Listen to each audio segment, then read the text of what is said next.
জি আসসালামু আলাইকুম রহমতুল্লাহি ওয়া বারাকাতুহু। জি আমি ডাক্তার মীর শহীদুল ইসলাম। আজকে আমি আলোচনা করব কৃমি নিয়ে।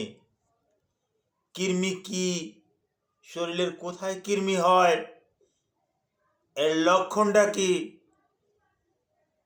কৃমি হলে কি কি সমস্যা হতে পারে, আর এই কৃমির চিকিৎসা কি, এ ব্যাপারে আমি আলোচনা করব। তো প্রথমেই কৃমিটা কি এটা আমাদের জেনে নেওয়া দরকার।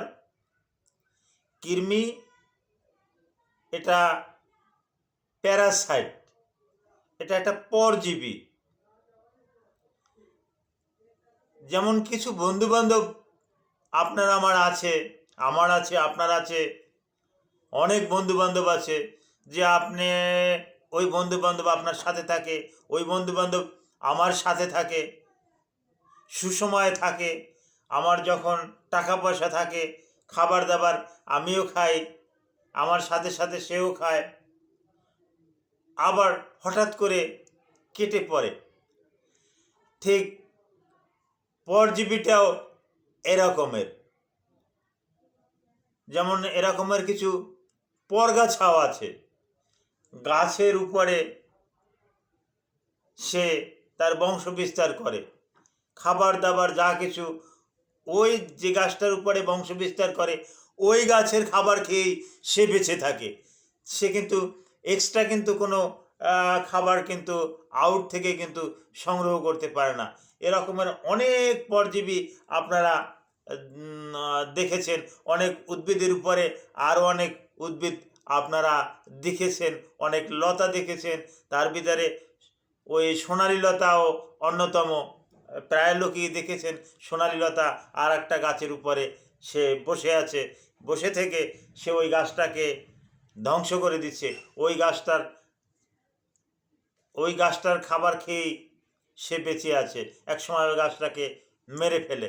অনুরূপ কৃমিও কিন্তু এই রকমের, আপনার শরীরে থাকছে, আপনার কোনো উপকারে আসে না, একেবারে মোটেও উপকারে আসে না, কিন্তু আপনার ক্ষতি সাধন করে। কৃমি কিন্তু দুই প্রকার। একটাকে আমরা বলি চিকিৎসা বিজ্ঞানের ভাষায় অ্যাসকারিস, আর একটাকে বলি প্রোটোজোয়া ছড়ি। একটাকে বলি হেলমেন্থিস, একটাকে বলি প্রোটোজোয়া। একটাকে বলি হেলমেন্থিস, একটাকে বলি প্রোটোজোয়া। তো হেলমেন্থিস নিয়ে কথা বলবো। হেলমেন্থিস বিভিন্ন বিভিন্ন ক্যাটাগরির হতে পারে। হেলমেন্থিস অনেক রকমের হতে পারে। তার ভিতরে যেমন একটা আছে রাউন্ড ওয়ার্ম, গোল কৃমি। এই গোল কৃমিটায় সবচাইতে আপনার শরীরের মোটামুটি বেশি একটা ক্ষয় সাধন করে থাকে। এ কিন্তু যে ইন্টেস্টাইনে বাস করে ওখানের খাবার খায়, খাবার খেয়ে ও নিমক হারামি। নিমক হারামি কাকে বলে? যে নুন খাইয়া নুনের যে বাটিটা, ওই বাটিটা ভেঙে ফেলায়, এই যার পরিপ্রেক্ষিতে আমরা কিন্তু তাদেরকে বলি নিমক হারামি। হ্যাঁ, তো ওই রাউন্ড ওয়ার্ম কিন্তু সেই রকমের। আপনার তাই খাইলো, আপনার পেটের খাবার সে কিন্তু খেয়ে নিল, খেয়ে নিয়ে কিন্তু সে আবার আপনার পেটটাকে ছিদ্র করলো, ওখানে আলচার করলো। এটা রাউন্ডওয়ার্মের ক্ষেত্রে এটা হয়। আর হুইপওয়ার্ম, চাবুক কৃমি, এটা আপনার ক্ষতি করে। কী রকমের ক্ষতি করে? চাবুক কৃমি দেখতে ঠিক চাবুকের মতনই। এটা একটা ইন্টেস্টাইনে একটা প্যাঁচ দেয়, প্যাঁচ দিয়ে ইন্টেস্টাইনে অবস্ট্রাকশন করে ফেলে। পরবর্তীতে সার্জারির মাধ্যমে এই অবস্ট্রাকশনটা ছাড়াতে হয়। আর সবচাইতে বেশি জ্বালা দেয়, ক্ষতি করে এরকম একটা কৃমির নাম পিনওয়ার্ম, যেটা গুড়া কৃমি। এই গুড়া কৃমিটা বিশেষ করে দিনে শরীরের ইন্টেস্টাইনের উপরের অংশে থাকে, রাত্র হলে ও ডিম পাড়ার জন্য ওই রেকটালে নেমে যায়। রেকটালে নেমে ও ডিম পারে। ও রেকটালে নেমে যখন ডিম পারে তখন কিন্তু ইচিং হয়, যাদের অ্যালার্জি আছে তাদের ওই খাদ্যনি হয়, চুলকানি হয়, হ্যাঁ, ওখানে ডিম পাড়ার পরিপ্রেক্ষিতে। অনেকে আছে ওই আঙুল দিয়ে এরকমের খোঁচাখুচি করে, আঙুল দিয়ে ঘষাঘষি করে, হ্যাঁ, যার পরিপ্রেক্ষিতে ওই অ্যানাসটা অনেকের ছিঁড়েও যায়, বা ওই অ্যানাস থেকে কিছু ডিম হাতের এই আঙুলে লাগে। ওই আঙুলে লাগার পর ওই হাতটা আপনি এই বিছানার উপরে লাগালেন, বিছানার উপরে লাগালে ওই জায়গাতে ভালো একটা মানুষ আবার এসে হাত দিল, তার হাতে ওই ডিমটা লেগে গেল, কারণবশত হাতটা তার মুখের কাছে চলে গেল, মুখে চলে গেল, ওই ডিমটা তার মুখে চলে গিয়ে তার ওই শরীরে কিন্তু আবার বংশ বিস্তার করে। এভাবেই কৃমিদের একটা জীবনচক্র। আর এক একটা কৃমির এক এক রকমেরই। আর এই পিন ওয়ার্মটা বেশি বেশি দেখা যায় আমেরিকায়।